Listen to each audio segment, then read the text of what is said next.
তাহলে আপনাদের নেতাকর্মী বা 11 দলীয় জোটের নেতাকর্মীর উপরে হামলাটা কারা করছে, আওয়ামী লীগের নেতাকর্মী না বিএনপি?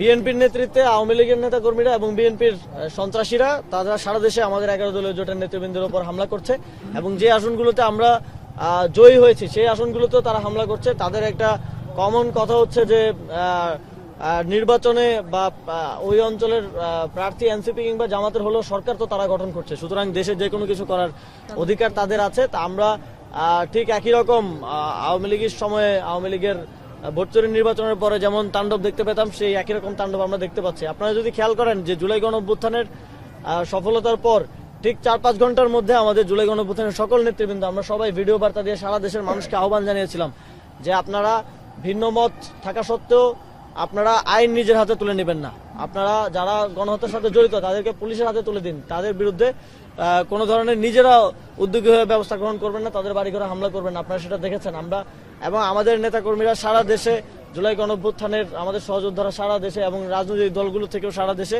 নিরাপত্তা নিশ্চিত করার জন্য কিন্তু তারা কাজ করেছে।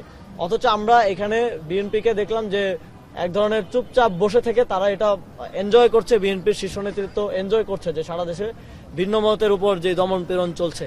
সুতরাং এটা চলতে থাকলে এটার পরিণতি কি হয় আমরা বিগত সময়ে দেখেছি, আমরা 2024 সালে দেখেছি। সুতরাং আমাদের তাদের প্রতি আহ্বান থাকবে এবং তাদের প্রতি আমাদের থাকবে যে আপনারা আপনাদের এই সন্ত্রাসীদেরকে থামান এবং তাদের বিরুদ্ধে যথাযথ ব্যবস্থা গ্রহণ করুন।